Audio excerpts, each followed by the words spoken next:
नमस्कार दोस्तों, मैं पालीवाल सर आपका स्वागत करता हूं आपके अपने YouTube चैनल पर।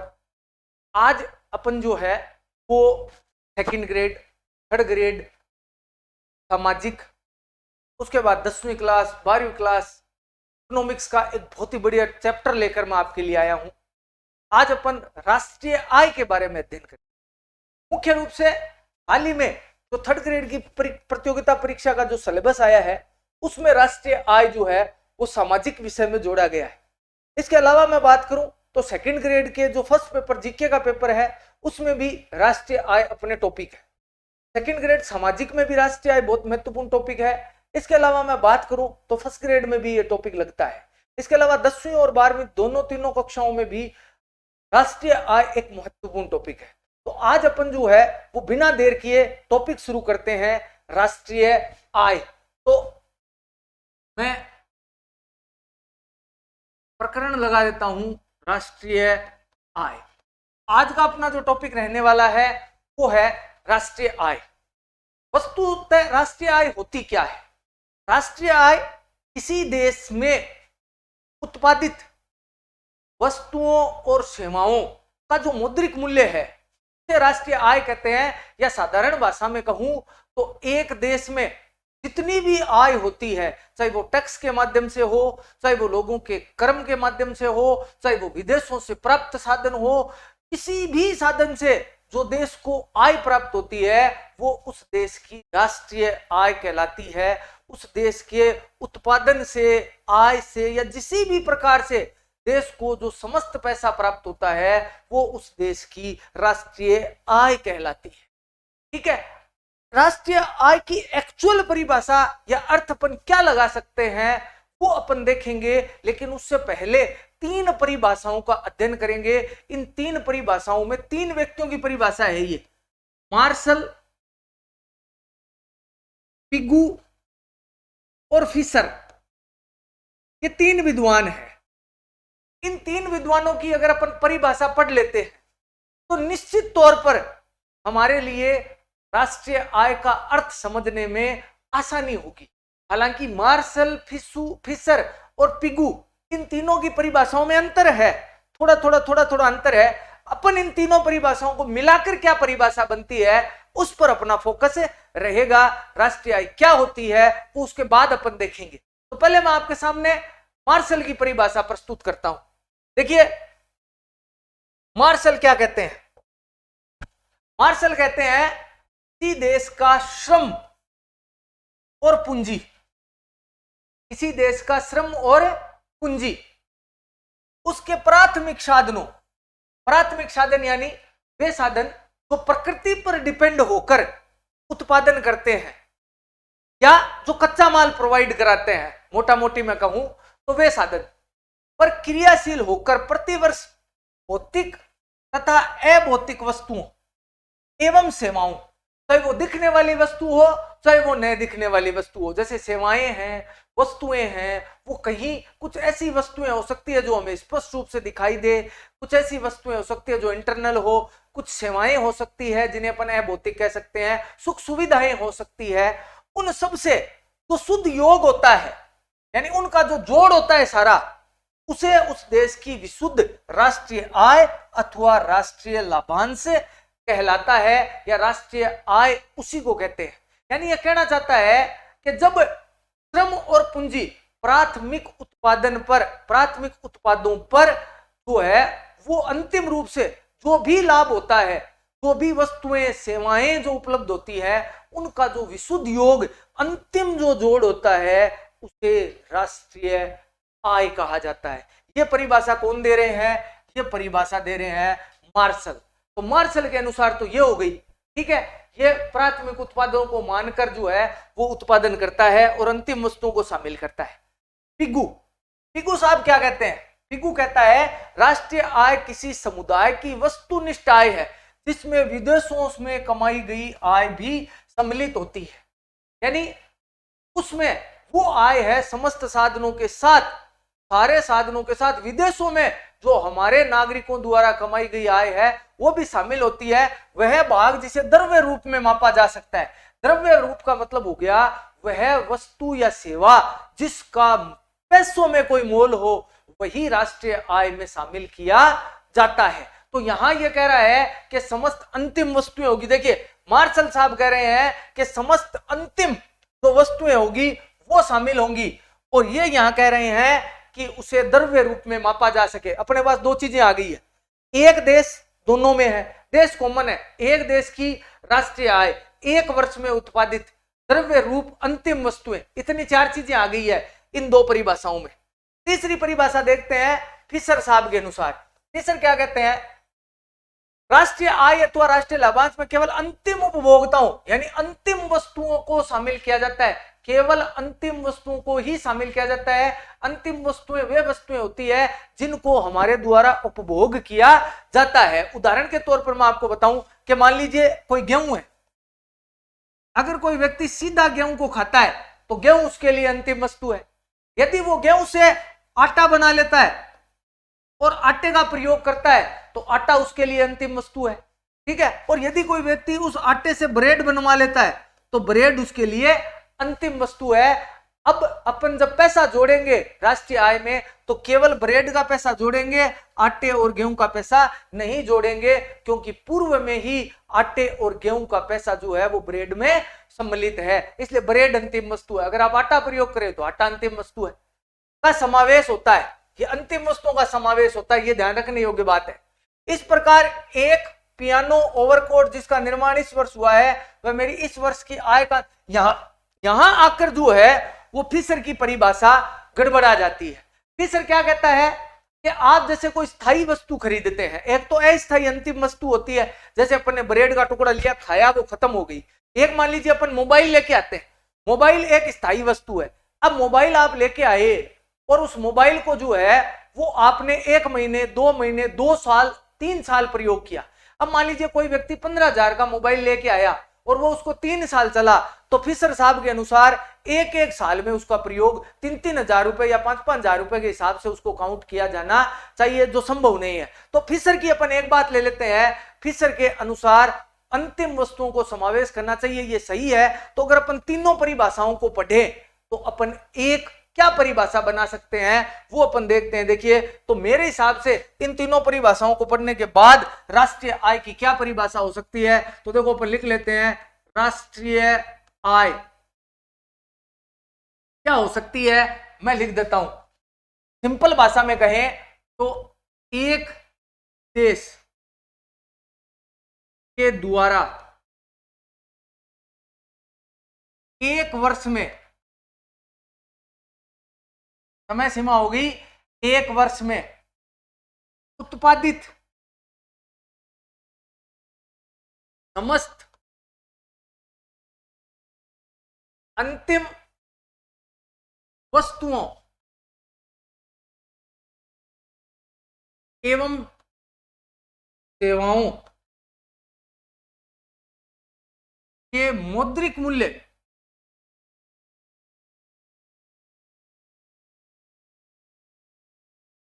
के योग को एक देश के द्वारा 1 वर्ष में उत्पादित समस्त अंतिम वस्तुओं एवं सेवाओं के मौद्रिक मूल्य के योग को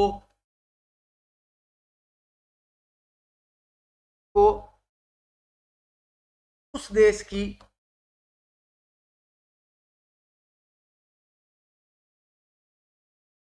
राष्ट्रीय आय कहते हैं। अब देखिए इनमें क्या क्या बात सामने आई, अपने इस चीज को देखकर अपने क्या क्या बात सामने आती है कि राष्ट्रीय आय में मूल बातें क्या क्या है अपन देखें तो देखो मूल बात क्या है, देश, एक देश, जैसे अपन मान लेते हैं भारत, एक देश यानी भारत। क्या क्या मोटी बातें निकल कर सामने आई, समय 1 वर्ष, 1 वर्ष जिसे अपन सामान्य भाषा में वित्तीय वर्ष कहते हैं, तो वित्तीय वर्ष कर देता हूं मैं, वित्तीय वर्ष। वित्तीय वर्ष की समय सीमा क्या होती है भारत में अगर कहें तो 1 अप्रैल से 1 अप्रैल टू 31 मार्च ये वित्तीय वर्ष होता है। तो एक समय सीमा मान लेते हैं पर 1 अप्रैल से 31 मार्च 1 वर्ष, ठीक है। तो एक देश के द्वारा 1 वर्ष में उत्पादित समस्त अंतिम वस्तुओं और सेवाओं, अभी मैंने आपको बताया कि केवल वे वस्तुएं शामिल होगी जो अंतिम होगी, अंतिम वस्तुएं शामिल की जाएगी। मैंने अभी आपको बताया कि मान लीजिए गेहूं, गेहूं से बाद में आटा, आटे से बाद में ब्रेड बन गई, तो हम केवल ब्रेड के पैसों को शामिल करेंगे, हम केवल अंतिम उपभोग वस्तु को ही शामिल करेंगे, हम दोनों को शामिल नहीं करेंगे। ऐसा नहीं अपन ब्रेड का भी पैसा शामिल कर ले, गेहूं का भी पैसा शामिल कर ले, आटे का भी पैसा शामिल कर ले, नहीं, केवल अंतिम उपयोग के लिए जो वस्तु है वही प्रयोग होगी, अंतिम रूप से जो वस्तु उपभोग के लिए है उसे ही प्रयोग किया जाएगा। जैसे मान लीजिए एक मिठाई बनाई जाती है, तो मिठाई में कई प्रकार की चीजें हो सकती है, दूध हो सकता है, चीनी हो सकती है, मावा हो सकता है, घी हो सकता है, और भी कई चीजें, ड्राई फ्रूट्स हो सकते हैं, लेकिन हम सबका अलग अलग पैसा काउंट नहीं करेंगे।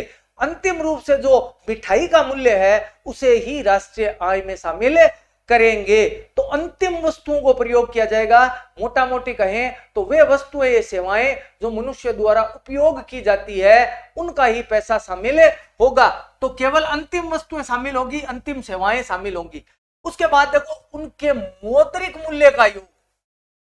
अब जो भी सेवा या जो भी पैसा, जो भी वस्तु या सेवा जिसका बाजार में कोई मूल्य है उसे ही राष्ट्रीय आय में शामिल किया जाएगा। यानी जिस वस्तु या सेवा का बाजार में कोई मूल्य नहीं है, दैट मीन्स उसे राष्ट्रीय आय में शामिल नहीं किया जाएगा। उदाहरण के तौर पर आप देखें, एक डॉक्टर है, अगर मैं डॉक्टर के पास दिखाने जाता हूं और डॉक्टर मुझसे 100 रुपए चार्ज करता है, तो ये सेवा डॉक्टर ने मुझे जो दी वो राष्ट्रीय आय में शामिल होंगी, क्योंकि डॉक्टर ने जब मुझे देखा तो डॉक्टर ने 100 रुपये फीस ली, तो उसकी सेवा राष्ट्रीय आय में शामिल होगी।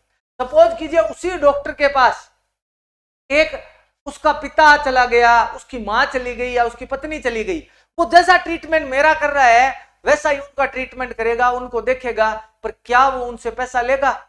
अपने घर वालों से पैसा लेगा? नहीं लेगा। तो उसने काम मेरे साथ, मुझे भी चेक किया, अपने परिवार वालों को भी चेक किया। मेरे लिए उसने 100 रुपए लिए, लेकिन अपने परिवार वालों के लिए उसने 100 रुपए नहीं लिए। तो उसकी सेवा, जब उसे वो मुझे देख रहा था तो राष्ट्रीय आय में उसकी सेवा शामिल होगी। जब वो अपनी पत्नी, अपने पिता या अपनी मां को देख रहा था या अपने बच्चे को देख रहा था, वो सेवा उसकी राष्ट्रीय आय में शामिल नहीं होगी। क्यों नहीं होगी? क्योंकि उस सेवा का कोई मौद्रिक मूल्य नहीं है।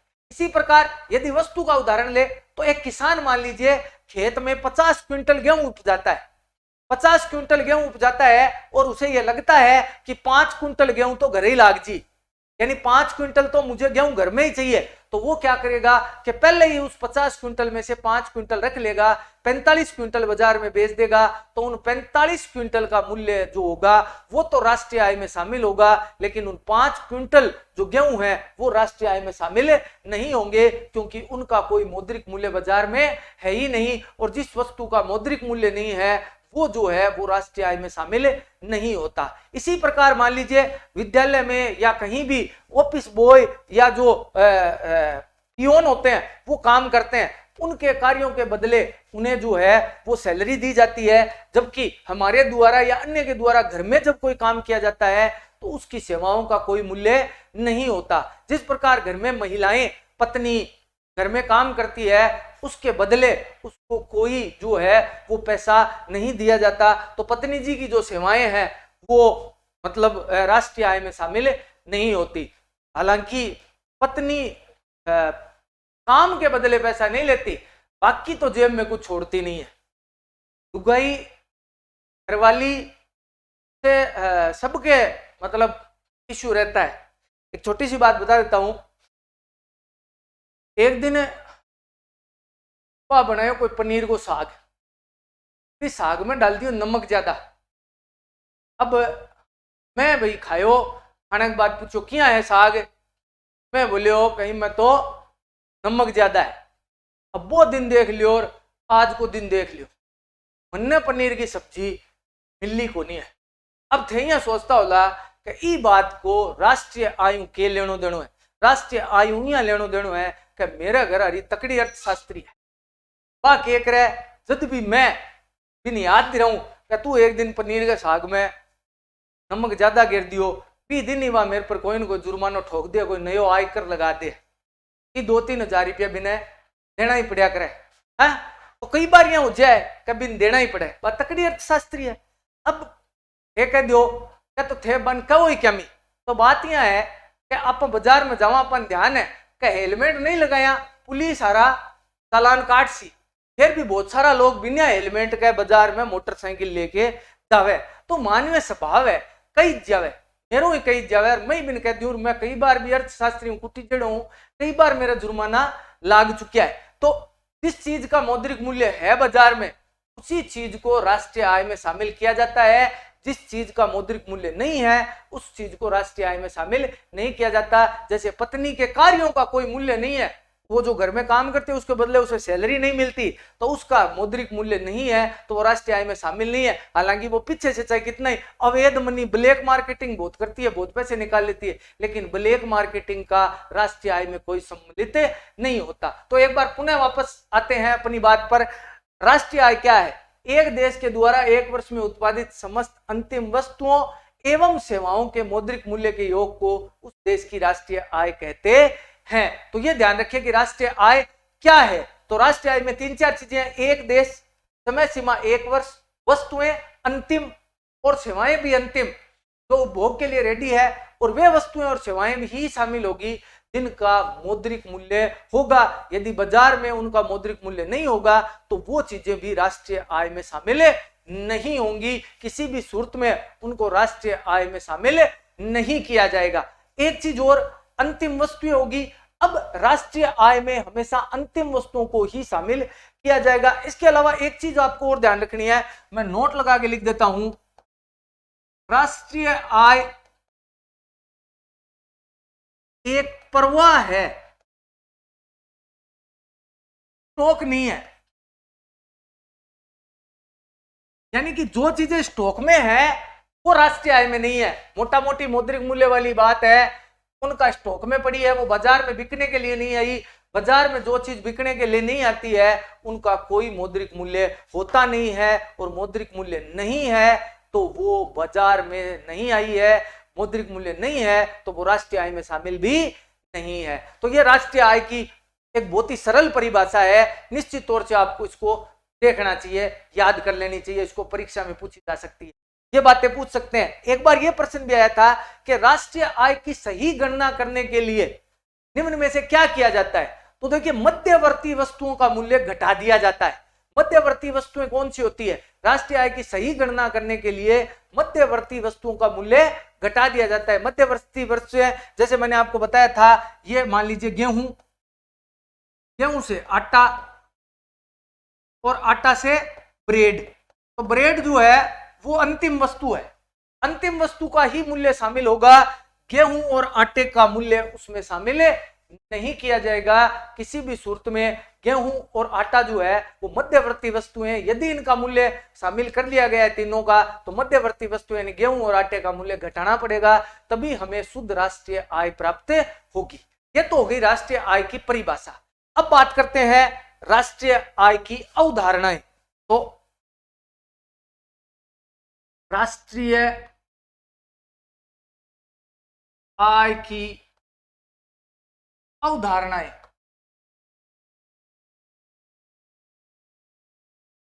राष्ट्रीय आय की अवधारणाएं, राष्ट्रीय आय की जो अवधारणाएं हैं उनमें एक नंबर है, सबसे पहले अपन देखेंगे जीडीपी। पूरा नाम कहूं तो सकल घरेलू उत्पाद। अंग्रेजी में कहें तो ग्रोस डोमेस्टिक प्रोडक्शन, सकल घरेलू उत्पाद। देखिए, जो अपन ने राष्ट्रीय आय की परिभाषा लिखी थी वैसी ही इसकी परिभाषा है। एक देश की सीमाओं के भीतर, एक देश की सीमाओं के भीतर एक वर्ष में उत्पादित समस्त अंतिम वस्तुओं और सेवाओं के मौद्रिक मूल्य को जीडीपी कहते हैं। तो देखिए, एक वर्ष में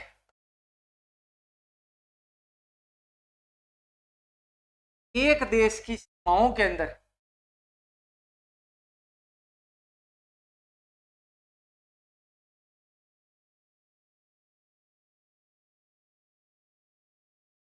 उत्पादित समस्त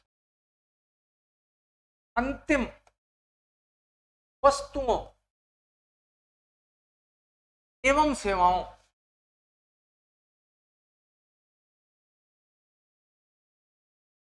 के मौद्रिक मूल्य के योग को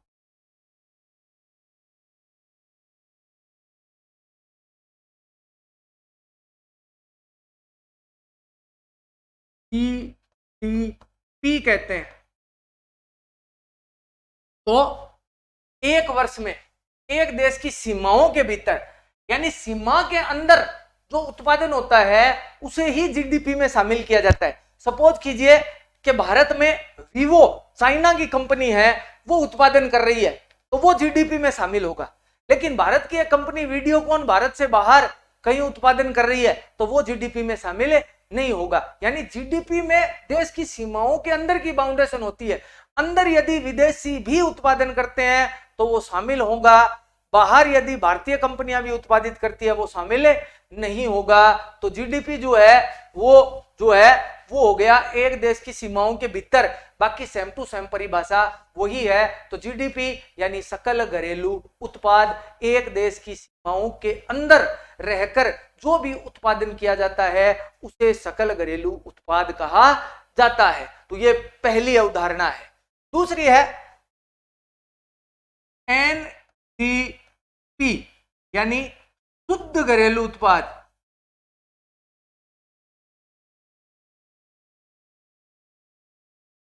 शुद्ध घरेलू उत्पाद क्या होता है कि जब हम जीडीपी में से मूल्य ह्रास घटा देते हैं। मूल्य ह्रास का मतलब वे सारी चीजें जो जीडीपी को काउंट करते समय या जीडीपी में जो उत्पादन करते समय जो भी मशीनों में जो खराबी हुई है, उनमें जो खर्चा आया है या मशीनों की वैल्यू कम जो हुई है उसको मूल्य ह्रास बोलते हैं। जो खर्चा जो हुआ है मतलब बनाने में जो मशीनों वगैरह का जो खर्चा हुआ है या जो मतलब पार्ट्स घिस गए हैं उनका जो खर्चा है उसे मूल्य ह्रास बोलते हैं। जब जीडीपी में से मूल्य ह्रास निकाल दिया जाता है जो शुद्ध उत्पाद बचता है उसे एनडीपी यानी शुद्ध घरेलू उत्पाद कहते हैं। तो एनडीपी बराबर जीडीपी माइनस मूल्य ह्रास बराबर होता है एनडीपी। तो जीडीपी में से जब मूल्य ह्रास घटा देते हैं तो एनडीपी आता है। एनडीपी की फुल फॉर्म है शुद्ध घरेलू उत्पाद। आगे चलते हैं, तीसरी उदाहरण की बात करते हैं। यह है जीएनपी यानी सकल राष्ट्रीय उत्पाद।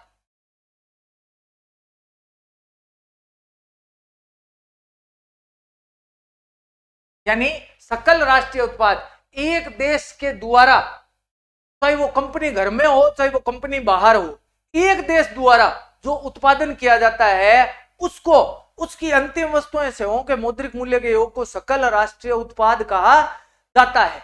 यानी कि जीडीपी देश की सीमाओं के अंदर है, जीएनपी पूरी दुनिया में उस देश के द्वारा जो उत्पादन किया जाता है उसको जीडीपी से जीएनपी निकाला जाता है। तो जीडीपी बराबर क्या होगा, देखिए सॉरी जीएनपी बराबर क्या होगा, देखो जीडीपी माइनस एक्स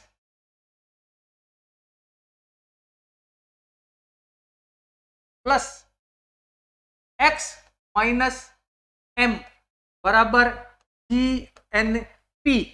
यानी जीडीपी में जब एक्स और एम का जो घटत बढ़त जो भी है वो जोड़ दी जाती है या घटा दी जाती है, उससे जो उत्पाद प्राप्त होता है उसे जीएनपी कहते हैं। अब आप सोच रहे होंगे कि ये एक्स और एम क्या है। एक्स क्या है, एक्स भारत देश द्वारा निर्यात की गई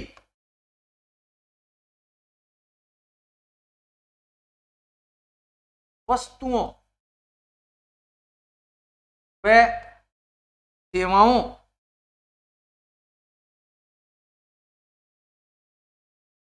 का मूल्य तथा विदेशों में तथा विदेशों में देश के नागरिकों द्वारा कमाई गई आय, ये तो है एक्स, यानी हमारे देश ने कितना निर्यात किया और प्लस हमारे देश के लोगों ने दूसरे देश में काम करने जो गए हैं उन्होंने कितना पैसा कमाया, उसे कहते हैं एक्स। एम क्या होता है? देश द्वारा क्या देश द्वारा आयात पर किया गया खर्चा तथा भारत में, सॉरी भारत नाम आता है, देश में विदेशियों द्वारा कमाई गई आय। तो देख लीजिए, देश में आयात पर किया गया खर्चा, यानी निर्यात से आय होती है, आयात से खर्चा होता है, आयात और निर्यात का अंतर, प्लस विदेशों में भारतीय नागरिकों ने जो आय कमाई है वो, और हमारे देश में जो विदेशियों ने आय कमाई है वो तो हो गई एम, जिसमें भारत ने निर्यात किया है और भारतीयों ने जो विदेशों में कमाई है वो हो गई एक्स। एक्स और एम का जो अंतर बचता है उसे जो है वो जीएनपी कहते हैं, जीडीपी में से घटने के बाद। तो प्रश्न पूछा जा सकता है कि जीएनपी बराबर क्या होता है? तो जीएनपी बराबर होता है GDP plus X minus M. तो एक्स मैंने आपको बता ही दिया, एम भी मैंने आपको बता दिया, आप निश्चित तौर से इनको नोट करके लिख ले, निश्चित तौर से यह परीक्षा के लिए बहुत बढ़िया प्रश्न है। अगला आता है चौथी अवधारणा, सबसे महत्वपूर्ण, जिसको हम ढूंढ रहे हैं। अभी तक हमने राष्ट्रीय आय नहीं ढूंढी है, कभी जीडीपी ढूंढ रहे हैं, कभी एनएनपी ढूंढ रहे हैं, कभी जीएनपी ढूंढ रहे हैं, एनडीपी ढूंढ रहे हैं। चौथी अवधारणा जिसे राष्ट्रीय आय निकल के सामने आएंगी वो है एनएनपी, यानी शुद्ध राष्ट्रीय उत्पाद। शुद्ध राष्ट्रीय उत्पाद। शुद्ध राष्ट्रीय उत्पाद क्या होता है?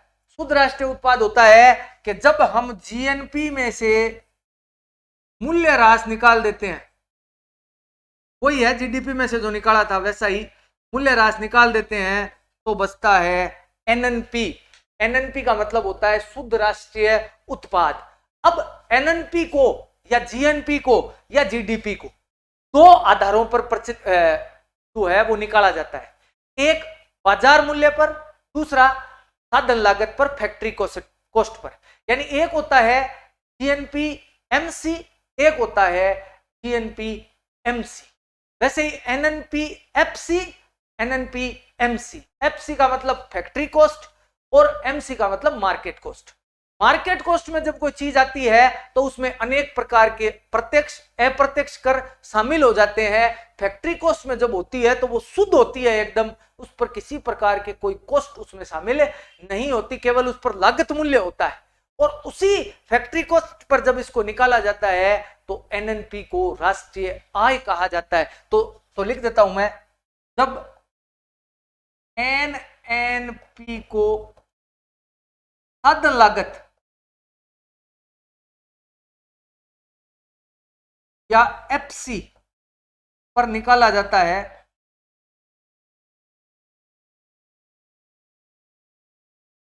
तो उसे राष्ट्रीय आय कहते हैं।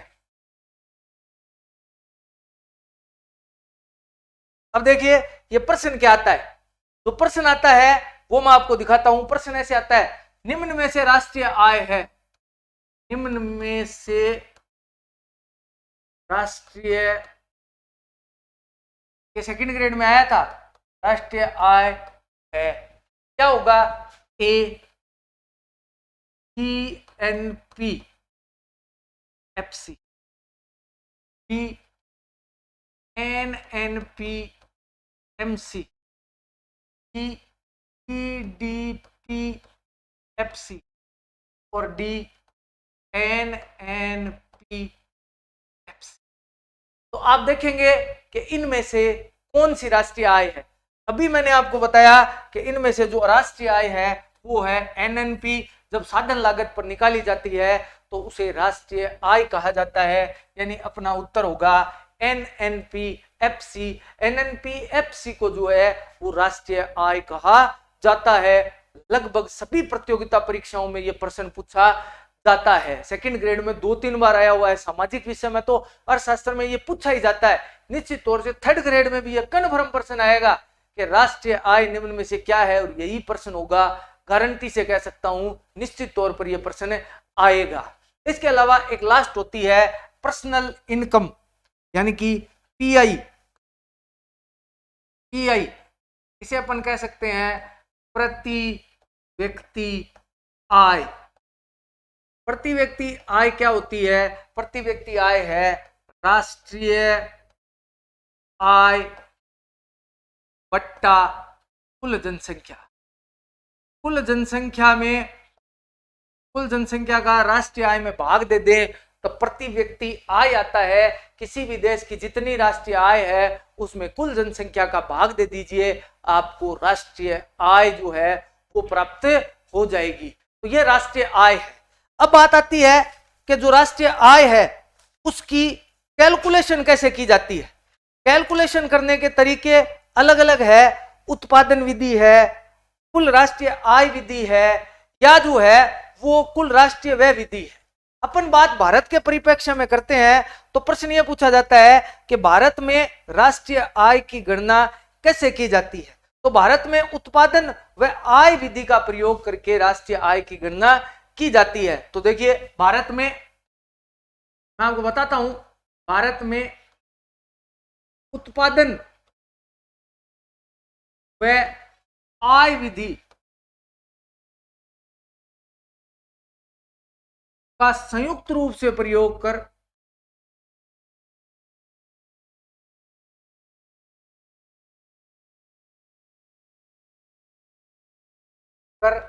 राष्ट्रीय आय की गणना की जाती है।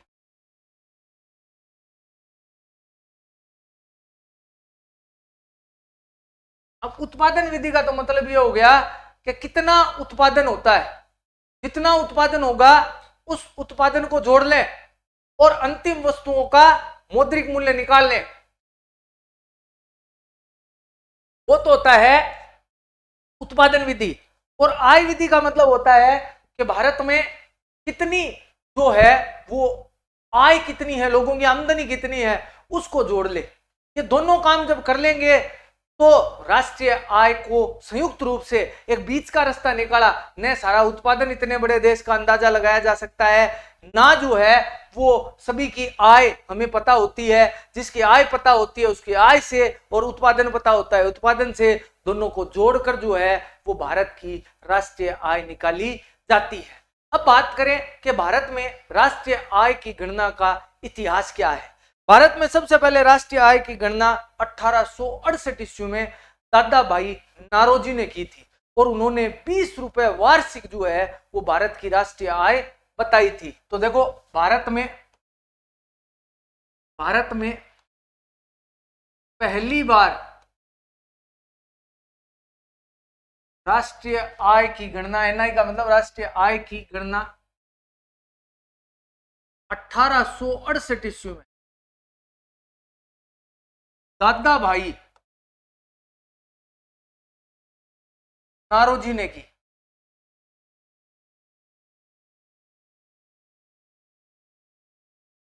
उन्होंने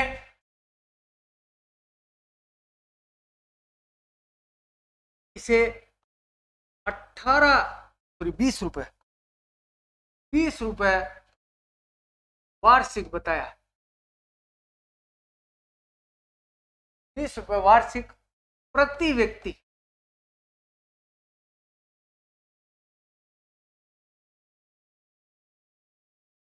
तो भारत में सबसे पहली गणना 1868 में हुई। किसने की? दादा भाई नारोजी ने की। और दादा भाई नारोजी ने कितने रुपए बताई? दादा भाई नारोजी ने जो है वो 20 रुपए बताई कि भाई 20 रुपए जो है वो भारत की राष्ट्रीय आय है। उसके बाद भारत जो है वो आजाद हो गया। 1947 में आजाद हुआ और बाद में भारत में एक राष्ट्रीय आय समिति बनाई गई जिसमें पीसी महानोबिल्स को अध्यक्ष बनाया। तो स्वतंत्रता के बाद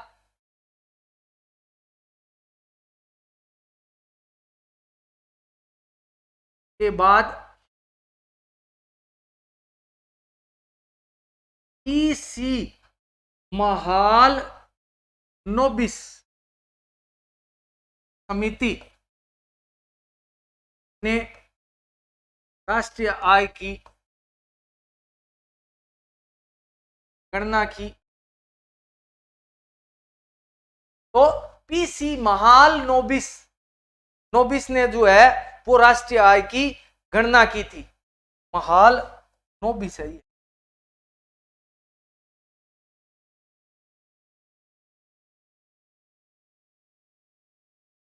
महालनोबिस ने समिति ने राष्ट्रीय आय की गणना की थी। बाद में 1951 में सीएसओ की स्थापना हुई। 1951 ईस्वी में सीएसओ की स्थापना हुई।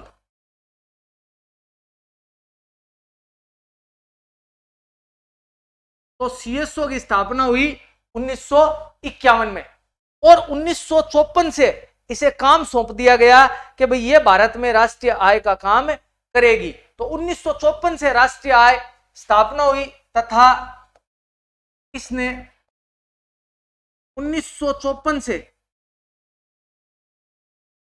राष्ट्रीय आय की गणना का कार्य शुरू किया।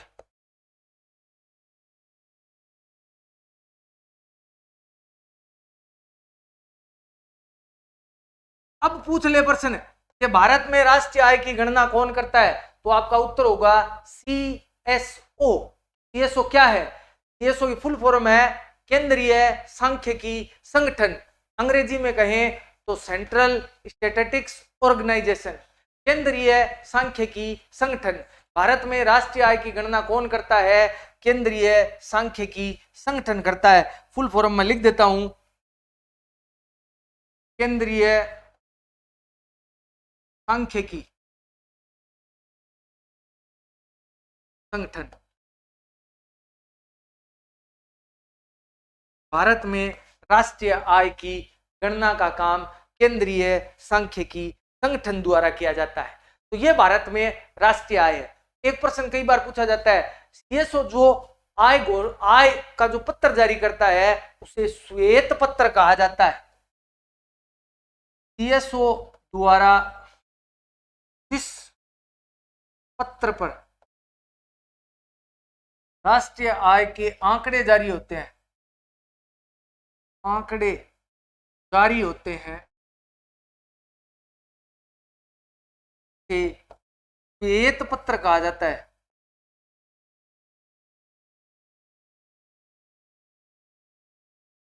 श्वेत पत्र कहा जाता है। तो श्वेत पत्र में जो है वो राष्ट्रीय आय के आंकड़े सीएसओ द्वारा जारी किए जाते हैं। अब बात आती है कि भारत में राष्ट्रीय आय 21-22 में कितनी है। देखो, प्रति व्यक्ति आय जो है वो दो आधारों पर निकाली जाती है।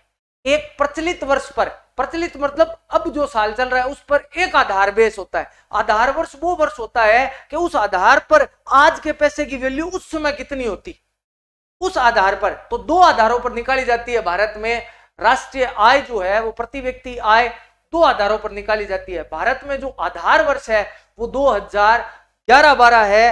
11-12 के आधार पर जो है वो राष्ट्रीय प्रति व्यक्ति आय कितनी है मैं दोनों की बता देता हूं। देखिए, मैं यहां तो लिख देता हूं प्रति व्यक्ति आय, सॉरी नाम यहां लिख देता हूं आधार वर्ष 2011-12 और प्रचलित वर्ष 2020-22, क्योंकि 22-23 के तो आंकड़े अभी आए नहीं है। तो अपन यदि बात करें तो यहां पर देख लेते हैं, यहां मैं लिख देता हूं नाम भारत। भारत की प्रति व्यक्ति आय कितनी है, ये प्रति व्यक्ति आय है, पर्सनल इनकम है। पर्सनल इनकम की बात करूं मैं तो भारत की आधार वर्ष के आधार पर 91,481 रुपए प्रति व्यक्ति आय है। 91,481 रुपए वार्षिक। और यदि अपन बात करें प्रचलित मूल्यों पर तो यह है 1,50,000 रुपए वार्षिक। यानी प्रचलित मूल्यों पर भारत की राष्ट्रीय आय 1.5 लाख रुपए है। और यदि अपन आधार वर्ष पर देखें तो 2011-12 के आधार वर्ष के आधार पर इस वर्ष की जो राष्ट्रीय आय है वो 91,418 है। देखिए भारत की जो 2000 कोरोना आने से पहले जो राष्ट्रीय आय थी, प्रति व्यक्ति आय थी, वो 94,000 रुपए थी। कोरोना के बाद ये 85,000 पर चली गई थी, इस बार ये 91,000 पर है। फिर भी कोरोना से पहले जो 19-20 की राष्ट्रीय आय थी उससे अभी भी ये कम है, वो 94,000 थी इन आधार वर्ष के आधार पर। तो आप देख लीजिए भारत को कोरोना से कितना नुकसान उठाना पड़ा है। दूसरा, राजस्थान के कंपटीशन की तैयारी करते हैं तो राजस्थान की भी अपने को आय पता होनी चाहिए। यदि मैं राजस्थान की बात करूं तो 81,231 रुपए तो 81,231 रुपए तो जो है वो आधार वर्ष के आधार पर है। और यदि मैं कहूं 1,35,218 रुपए, 1,35,218 रुपए जो है वो प्रचलित वर्ष 21-22 के आधार पर अपनी राजस्थान की वार्षिक आय प्रति व्यक्ति है।